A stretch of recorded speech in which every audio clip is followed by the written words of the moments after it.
Can the Chicago Sky keep their winning streak alive when they face the Minnesota Lynx tonight, going down at 7 p.m. Chicago time? We're going to talk about that, what the Sky need to do to come out with the victory in this game. We're also going to talk about Ruthie being suspended for a game after that altercation against the Dallas Wings. We're going to get to all that, plus the Liz Cambage interview with Taylor Rooks, plus more news from around the W right after this.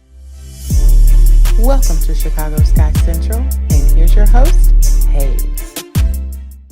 What's going on, Sky fans? Welcome to another episode of Chicago Sky Central, your number one spot for everything Chicago Sky related. I'm the host here, Haize, but you can follow the channel at Chicago Sky Pod on every social media platform we happen to be on. With that being said, let's go ahead and get into the content for today. So the Sky face off against the Minnesota Lynx today, and this is a game where the Sky can move from being the 8th seed right now to the 7th seed. The Minnesota Lynx currently are only a half a game above the Chicago Sky in the standings overall for the WNBA. So this is a game where the Chicago Sky can gain a nice advantage in the standings against both them and the Sparks, which the Sky have a 2.5 game lead right now over the Sparks as well for the 8th seed. The Sky, who've won 3 games in a row. In those games, they've scored over 100 points in each of those last 3 games. And the Sky have to come in and they have to play with that focus, right? They have to execute well on the offensive side of the ball. That is what we've been talking about. When you look at the Chicago Sky right now, they're averaging 81 points per game on the season. Now, that is good enough to be around 6th in the WNBA. And so that they're in the top half of the league, whereas the Minnesota Lynx are averaging 79 points per game.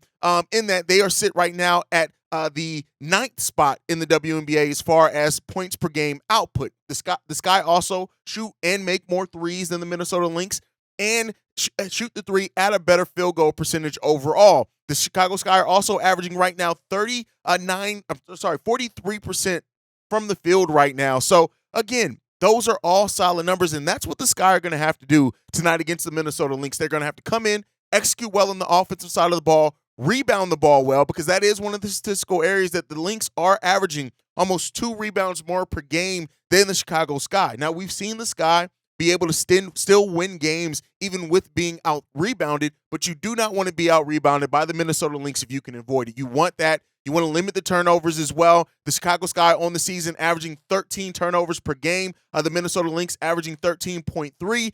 So you want, this is going to be a game where whoever can win that turnover battle and turn those into easy points on the other side of the ball is going to probably win this game. The Sky cannot overlook the Minnesota Lynx, which I doubt they're going to be. This is a team that's 13-15 on the season that has been, they're right now lately and have been better than the Chicago Sky. Now they've gone 3-2 over their last 5. They're currently on a 2-game losing streak, so they're trying to right the ship as well. Whereas the Sky are trying to keep their winning streak alive. You do not want to overlook this. Keep in mind, we started off the Lynx, our season against the Lynx, and we gave them their first loss of the season, which they started off the season 0-6. I think that's easy to forget sometimes that the Lynx started off the season 0-6. They've come along a little bit better. Again, like I said, sit at the 7th seed right now. The Sky have to be locked in for this game. That's it. They have to be locked in. We need to see that defensive effort. We cannot see them allow the refs to get them out their game like we did before. We're already going to be missing Ruthie in this game, which we'll talk about here in a second with her, getting a 1-game suspension. But the Sky got to come in here and they have to execute. We have to play the way that we've been playing, right? Kalia Copper averaging 19.2 points per game on the season. Marina Mabry not too far behind her with 15.2. We're going to need one of, if not both, these ladies to really be on point tonight, right? Limit those turnovers, both averaging over 2 turnovers per game. Limit those turnovers as much as possible, but Elizabeth Williams is going to be extremely important in a game like this. How Elizabeth Williams portray, and her and Elena Smith, right, with the blocking game, they both are, they alter shots. They make teams alter their shots. They keep teams from getting to the rim, but also that rebounding battle. We are going to have to rebound the ball extremely well, right? And Nafessa, you cannot let her come in and cook you. She's averaging 21-8 basically on the season, right? She's leading the Minnesota Lynx in points per game, rebounds, steals, and blocks at 1.1. The only statistical category she is not leading the Lynx in is assists. You have to keep Nafessa out of this game as much as possible. You have to get in her head. You're going to have to defend her well. And if you do, if she does go off on you, you're going to have to stop literally everything else around her because Kayla McBride is no slouch either. Even though she's averaging 13 points per game on the season, do not make no mistakes that she can fill it up. Her and Diamond Miller can get going if you don't limit them as well. The Sky are going to have to come in here, play their brand of defense, a Chicago-style brand of defense, and really try to win this game. They're at home. We're 12-15 on the season. We're trying to right the ship. So we'll see. We got 13 games left on this season. That's crazy to say. We have 13 games left on this WNBA season. We cannot overlook it at all. We cannot overlook it. And so, the Sky got to come in. They're going to have to perform well in each and every game they play. But with that being said, you guys know I don't do win and loss predictions. I just go over what I would like to see the team do, what some of the obstacles are, and the Sky got plenty of them against the Minnesota Lynx today. Now, one of the obstacles added to this is we're going to be down Ruthie Herbert in this game. She's not going to play this game. The league announced that she's got a one-game suspension without pay because of the altercation against the Dallas Wings when she left the bench during that Dana Evans and Odyssey Sims, them getting into it. So, listen, it is what it is. She was ejected from the game. Odyssey Sims, I think, also got a fine in that game, but Ogun Wally she avoided suspension, but she did get a fine. But Ruthie Hibbert getting that run game suspension. We're gonna have to try to see how we can do, and we'll see. We'll end up seeing what happens. You don't want to overlook that at all, but it is what it is. The Chicago Sky have been down a player every game this season. When you look at us missing Isabel Harrison this whole entire season, and then eventually missing Beck as well. So the Sky are going to have to come. We're going to have to get production off the bench as well. If Morgan Birch, Robin Parks, Dana Evans, whatever they bring off the bench with their usual intensity is going to be needed, and we'll see how the Chicago Sky come out. I'm excited about this game. It's a later game, but we will have a post game up, so make sure you guys are tuned in for that. But that's it as far as that with the Chicago Sky. Now let's go around the W, right? So Taylor Rooks had an interview with Liz Cambage, and you're going to get a lot of headlines and things from this. I'm going to touch on some of it. For me, it was one of Taylor Rooks' weakest interviews because I feel like Liz Cambage was giving little details on stuff, even saying how she was eventually from the Sparks promised a G-Wagon, promised to have her medical bills covered, promised, other things, endorsements, all which are against the CBA, and Taylor Rooks kind of let that go by, right?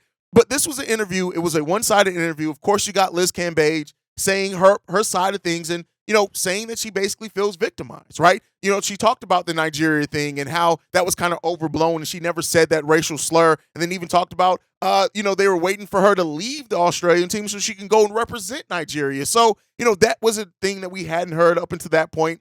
She talked about how her teammates, in Las Vegas and other places kind of picked on her, kicking her packages, how she's been made to blame about a lot of things. And like I said, it's a one-sided interview, so of course you're going to get things from her perspective. Not to say whether her perspective is right or wrong. That's not for me to say. I wasn't there. But this was a interview which I feel like Liz Cambage let in a little bit of kind of the corruption and kind of the things that happens behind the scenes in the WNBA. But Taylor Rooks really didn't dive into that. It was a very surface level interview and felt like an interview that was maybe meant and geared towards Liz Cambage kind of, getting a lot of things off her chest. She talked about how she made $900,000 in her 6th season so far in the WNBA, which is weird when you think about she was drafted at 19. She's only played 6 seasons. She's about to turn 31. So, that's a weird thing there, but how she's only made $900,000. But that's what she makes in one season being able to play over in China.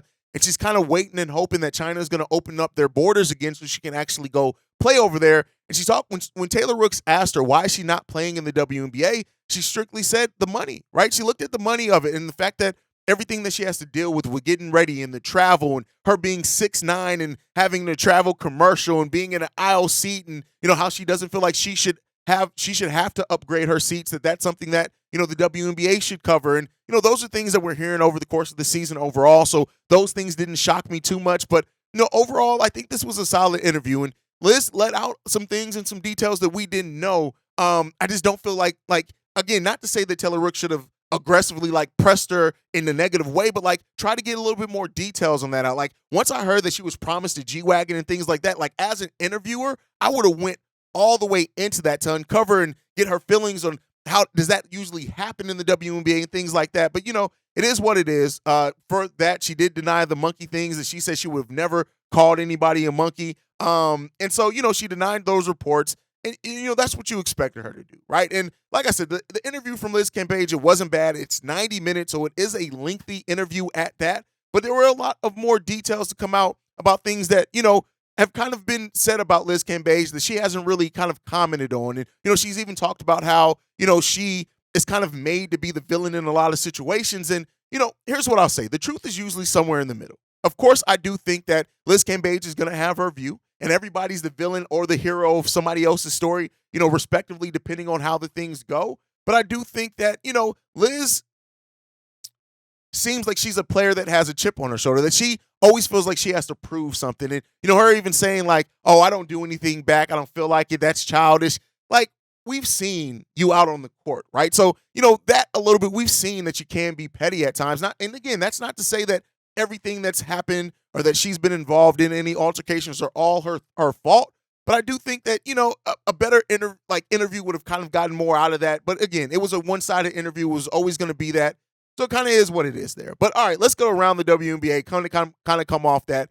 We have gotten probably more questions about officiating in the WNBA than I've ever seen. Now, if you guys are also NBA fans, this past NBA season, there were a lot of questionable officiating days against teams, a lot of questionable calls where, it seems like sometimes the refs want to be the story. Not to say that it's become that bad in the WNBA, but when you look at like the punishments that were handed out against the game between the Sparks and the Mystics, and then against the Sky and the Wings, like it's happening, right? And you get more questions, players like Elena Delle Donne and Natasha Cloud and stuff, voicing their frustration over the officiating in the WNBA this season. And while the WNBA has handed down fines to about 9 players because of questioning and other things that have happened, at some point the WNBA also has to look at their officiating crew and ask, why is this happening? And it's happening in the NBA as well. So it's a thing that's happening. So, I think that Jewel Lloyd came out and said this: protect the players.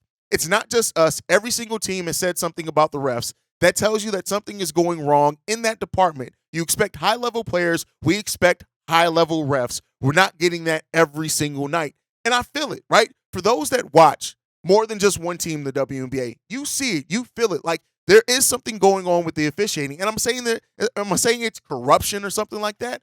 No, that's not what I'm trying to get it to the level of. But there is questionable things happening every night with officiating that the WNBA needs to look to fix, especially if you're trying to grow the game.